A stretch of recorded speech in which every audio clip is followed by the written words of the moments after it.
I had spent enough time at the company to recognize each creak of the floorboards, every coffee stain marring the carpet, and the faces that drifted in and out, leaving no mark behind.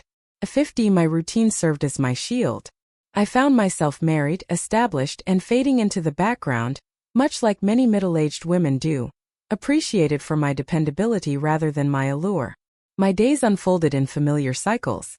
Unlocking the admin office, powering on the aging desktop, typing up schedules, answering calls, and locking up at 5. At that moment he made his entrance. He was known as Lucas, perhaps 28 or even 29. He took on the role of logistics coordinator, a position in our company that entailed moving boxes, signing off on delivery slips, and troubleshooting the finicky copy machine that everyone else avoided. On that initial morning when our paths crossed, he remarked, "You must be Mrs. Taylor. They mentioned you're the one in charge here." I chuckled softly, a bemused smile crossing my face. I merely contained the tumult from overflowing into the corridor. He smiled broadly. "That certainly gives the impression of being in charge." It was a trivial matter, delicate, innocuous. Yet, it had been ages since someone had regarded me with a curiosity that transcended the mundane concerns of deadlines or absent paperwork. Time flowed on week by week. Lucas embraced his role with a quiet determination, executing his tasks with precision. He was not inclined towards trivial conversation, yet there was an intensity in his gaze that spoke volumes. Not in a way that was inappropriate or overt, but with a level of attention that conveyed the significance of my presence. I started to take notice of him as well. The manner in which his hair cascaded into his eyes as he leaned over a pile of shipping forms. The manner in which his sleeves were perpetually rolled, revealing strong, capable forearms, was striking. He held onto the file for just a moment too long. A subtle pause that spoke volumes. Our conversations rarely ventured beyond the essentials of work. Yet, the pauses we shared were always filled with meaning. They carried a significance, akin to a thread pulled taut yet remaining intact. On a quiet afternoon, I stumbled upon a small tangerine resting on my desk. No note, no elaboration needed. Merely a flawlessly spherical explosion of hue amidst the drab uniformity of my documents. I surveyed the surroundings of the office. Across the room, Lucas meticulously sorted through a delivery. As our gazes intertwined, he offered a smile, subtle, nearly intimate. As I meticulously peeled the tangerine, its fragrant aroma enveloped my workspace. There was a certain closeness to it, an undeniable intimacy.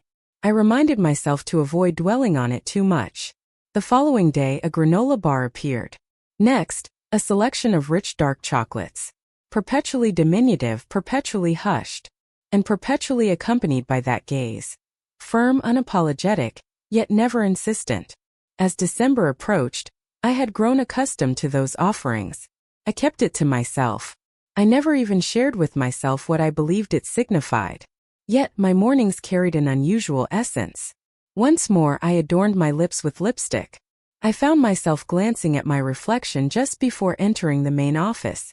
It was never about desiring any particular outcome. It was a moment of realization that I could still experience this sensation.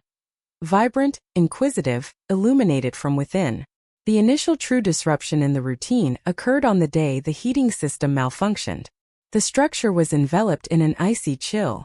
The majority of the staff departed for home ahead of schedule. I lingered, cocooned in my cardigan, diligently tapping away at a mountain of emails awaiting my attention. Lucas remained, meticulously rearranging the supply closet. I lingered in the doorway, my hands cradling a paper coffee cup. "It's time for you to leave," I said to him. He cast a glance behind him. "And abandon you to the cold solitude?" "Absolutely not." I chuckled softly, a bemused smile crossing my face. "There will be no rewards for acts of bravery." "Perhaps a bonus isn't what I seek," he remarked, his voice dropping to a level that caused me to hesitate. Our gazes lingered for a moment longer than intended before I averted my eyes, my heart racing unexpectedly. 1 week later it occurred. The instant when everything changed. On that tranquil Tuesday, silence enveloped the day. The majority of individuals were enjoying their midday meal. I slipped into the break room to top off my coffee. Lucas stood by the counter, casually pouring steaming water into a mug. I moved around him, my hand extending toward the sugar jar. The confines of the space were tight. The warmth of his presence enveloped me from behind. And then, just above the gentle buzz of the vending machine, I caught his words, soft, measured. Karen. My name is a reflection of my identity. Extended, nearly a murmur, as if he were testing the waters for the very first time. I spun around, taken aback. His gaze remained unwavering, resolute. An electric current surged between us, an intensity one hadn't experienced in years. He left me untouched. He was under no obligation to do so. In that single utterance of my name, he had stripped away more of my defenses than anyone else had managed in years. Following that Tuesday, the mere utterance of my name, simply Karen, echoed in my mind. It was never about his words. It was the manner in which. It was as if he had been cradling it in his mouth for weeks, savoring it, allowing it to warm before finally returning it to me.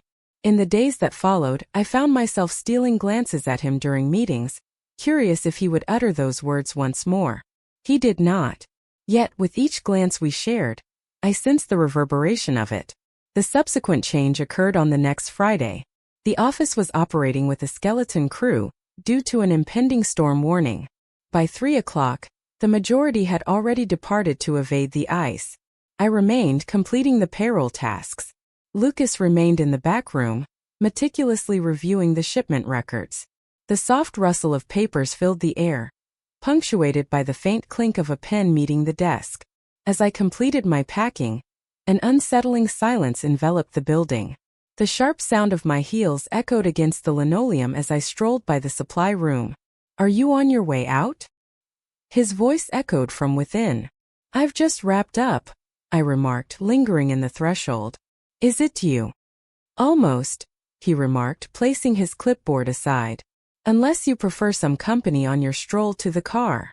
The proposal was laid back in expression, yet heavy in its implication. The wind outside cut through the air with a biting chill, while the sky loomed overhead, heavy and dark with the promise of an impending storm. The distant corner of the lot housed my parked car. We strolled together, our movements harmonizing effortlessly. The chill heightened my senses, each exhale visible in the air, the sting in my fingertips, the warmth of his arm grazing against my own. As we arrived at my car, I turned to express my gratitude, yet the words faltered. He was nearer than I had anticipated, not encroaching upon my territory, yet undeniably within it. "Make sure to drive carefully," he said. "I will," I said, finding my voice. He hesitated. "Karen." A weight settled upon my chest. "What is it?" "Nothing," he replied, yet he remained where he was. "Simply good night." That night, I found myself lost in a dream of his gaze, calm, deliberate, as if there were no doubt that I would draw nearer in time. By Monday, I had assured myself it was merely a trivial matter. I donned my familiar cardigan, lowered my gaze, and engaged in light conversation. And it was successful at least until lunchtime. As I entered the break room, my salad in hand, I found it devoid of any company. Moments later, Lucas emerged, a sandwich clutched in his hand. He sat opposite me, and for a time we dined in comfortable quietude. In that same measured, almost contemplative tone, he inquired, "Do you often dine in solitude?" I raised my gaze. "On the majority of days." "What is the reason?" I merely shrugged. "Routine. Less challenging than engaging in dialogue."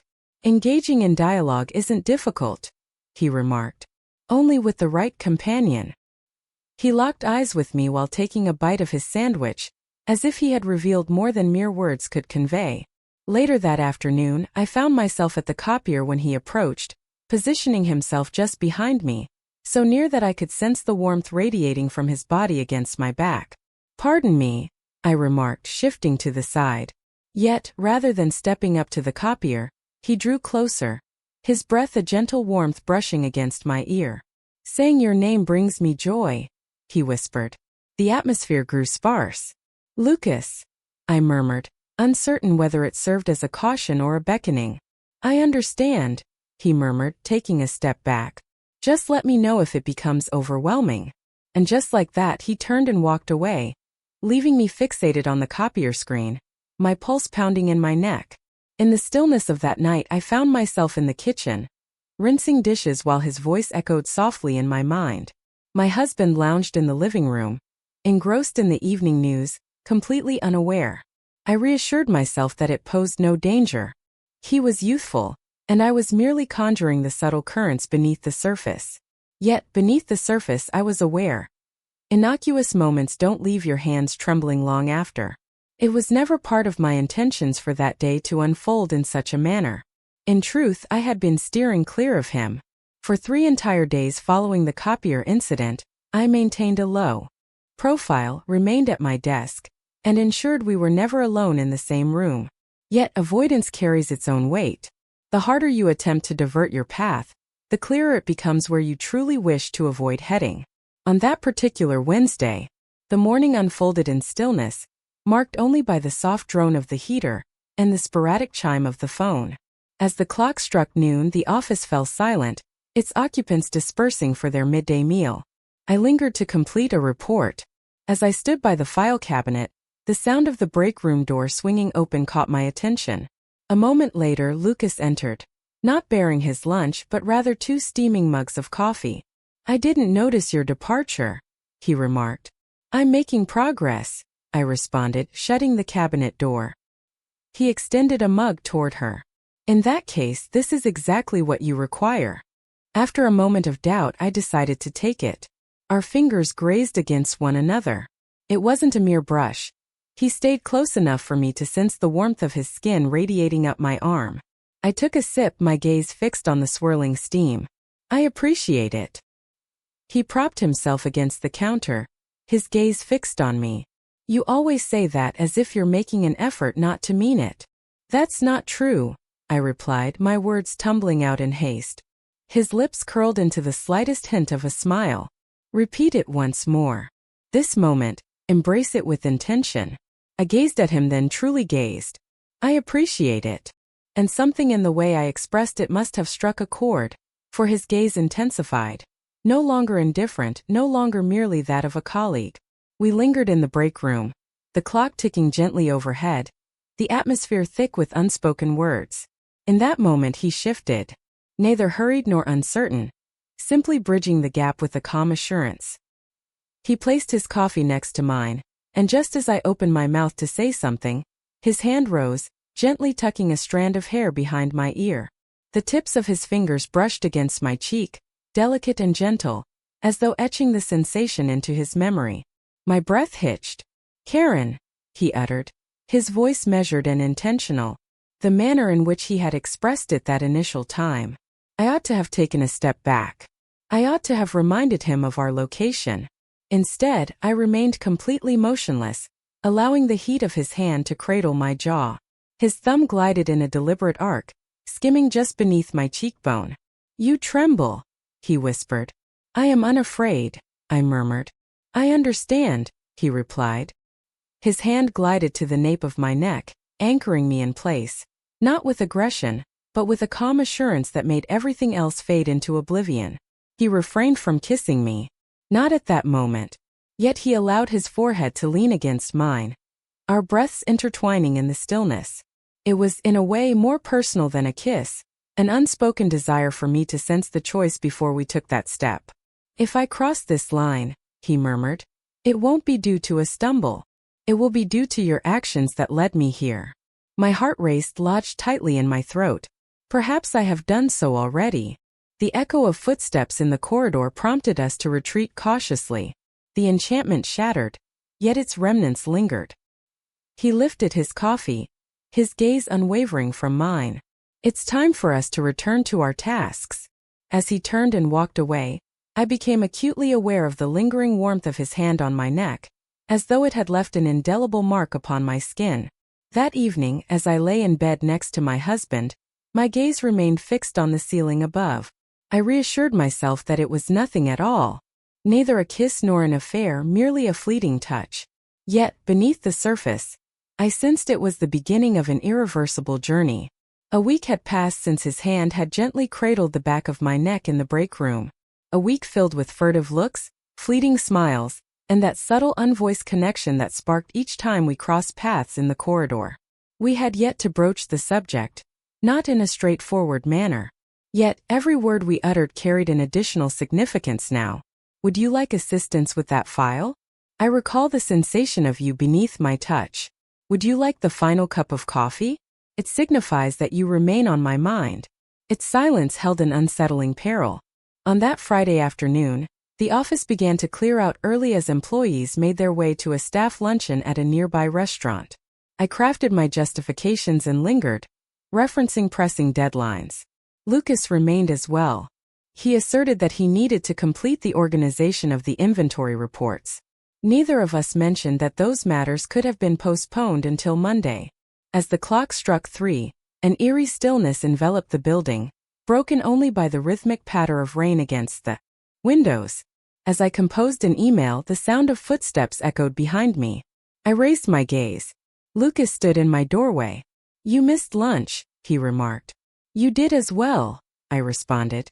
He entered my office, gently shutting the door behind him. The sound of that single click resonated more powerfully than the downpour outside. "You mentioned once," he started, "that office doors ought to remain open." I gulped. "I certainly did." His gaze remained fixed on me. "Why aren't you urging me to open it?" No response came to mind. Not a single word I could utter without shattering the fragile wall I'd been maintaining between us. He approached my desk, casually leaning a hip against it, bringing us mere inches away from each other. "I can't shake the memory of that day in the break room," he murmured softly. My heart raced. "I have as well." His fingers grazed my hand as it lay on the keyboard. "I'm done with merely contemplating it." It's fascinating how swiftly the mind can shift from a state of impossibility to one of realization. I rose to my feet. He advanced nearer. There was a seamless connection and absence of doubt, only the certainty of two souls who had been orbiting one another for weeks. His hand settled on my waist, radiating warmth and confidence, drawing me closer until my chest met his. His kiss was anything but hesitant. It was profound, assertive, the sort of kiss that required no consent, for consent had been granted in every gaze, every hesitant caress that preceded it. The gentle patter of rain mingled with the soft murmur of the building's heating system, fading into the periphery. His fingers wove through my hair, gently tilting my head back as his lips glided in a languid path from my mouth to the curve of my jaw. "Command me to cease," he whispered softly against my skin. I did not. Instead, I remarked, "Draw the blinds." He certainly did. In the dim glow, the office transformed into a realm of its own, where time seemed to collapse, leaving behind the concepts of past and future, existing solely in the present moment. My fingers traced the buttons of his shirt. His breath hitched as I grazed his skin, and that sound sent a tremor coursing through me. We took our time. Each movement was intentional, as if we both recognized that this was a threshold we would only cross a single time, but that single time was sufficient to alter everything. As the moment faded, we lingered near, our foreheads pressed together, the atmosphere thick with the weight of our shared experience. Neither of us claimed this was an error. Neither of us claimed that this experience is off the table for the future. There was no necessity for that. The truth lingered in the air, unvoiced yet unmistakable. We had accomplished it already, and we shall do so once more. As he exited my office, he lingered at the threshold, his hand resting on the handle. "Do you still believe that doors ought to remain perpetually ajar?" he inquired without glancing back. "Not any longer," I replied. The gentle sound of the latch echoed softly in the silence. Following that Friday, everything shifted, yet not in the manner I had anticipated. I envisioned uncomfortable looks exchanged in the corridor, hidden grins during discussions, perhaps a reprise of that afternoon behind a secured entrance. I envisioned a silent connection between us, one that would extend gently until it finally snapped. Yet, come Monday morning, his desk stood devoid of any presence. Initially, I thought he was simply running behind schedule. The weekend weather had been tumultuous. Perhaps he found himself ensnared in traffic. However, by 10 o'clock, our manager nonchalantly remarked that Lucas had requested time off. "A week," she said. "Perhaps a couple." No elaboration required. My stomach plummeted. I attempted to maintain a facade of normalcy, yet within me, The stillness roared like a tempest. There were no furtive looks exchanged. Silence is absent in closeness. Only emptiness. Upon his return, 10 days later, he chose not to visit my office. He didn't so much as glance in my direction. The first time I encountered him in the hallway, his scent enveloped me, familiar, disarming, and he offered a courteous nod, the sort one might extend to any colleague. It pierced like a sharp needle. More than I was willing to acknowledge. Several days later, I lingered after hours to make progress on my tasks. The office lay in a hushed stillness, almost deserted, when I caught the sound of footsteps approaching from behind. I pivoted. It was indeed him. "May we have a conversation?" he inquired. As we entered the break room, the very spot where everything had begun, a wave of nostalgia washed over us. "I never intended to vanish," he started. "An unexpected situation arose." With my arms crossed, I stood there. A word could have been spoken. "I couldn't," he said, his gaze drifting away, revealing that the matter at hand ran deeper than mere timing. In the silence, he let out a heavy sigh. "I feel it's important to share. My father is unwell." I went to offer my assistance to him. A scowl crossed my face. "I regret to learn that." He paused, uncertainty flickering in his eyes. "There's additional information. He was once employed here. Long ago. Do you recall a gentleman by the name of Michael Davis?" The name struck me like a specter in the night. "Indeed," I replied with deliberation. "We were acquainted." His gaze sought out my own. "I understand," he said to me. Memories surged forth. 3 decades passed. A tempestuous love affair that concluded in sorrow. Years had slipped by without a single thought of Michael crossing my mind. And now there he was, his son mere inches from me. And I had crossed a line with him that could never be undone. The subtle acts of generosity. The tangerines. The way he had gazed at me from the very beginning. Had he been aware from the very beginning? "Lucas." I started, but my words stumbled into silence. He gave a slight shake of his head. "It wasn't something I had anticipated. Initially, I had no idea who you were. Yet once I ventured in, I found myself unable to turn back." We lingered in that moment, caught in the delicate balance of what had been and what lay ahead, grappling with the decisions we had embraced and those we had yet to acknowledge yearning for. At last he withdrew. "I will be moving to a different branch. That's the preferable approach." The words fell with the finality of a door shutting. "At what time?" I inquired. "In the coming week." In the days that ensued, we returned to our tasks in silence. Not the electric, breathless quiet we had once experienced, but an empty one. On his final day, he placed a small box upon my desk. Within lay a solitary tangerine accompanied by a neatly folded note. It stated, "For all that it signifies, you were never merely a name to me." That evening I lingered at my kitchen table, the house enveloped in silence, a tangerine resting in my hand. I realized that our paths would never cross again. Yet, a part of me understood that I would never truly release him, much like I had never truly released his father many years before. In that peculiar, seamless connection stretching from the past to the present, I came to a profound realization. Certain silences linger in your memory for a lifetime.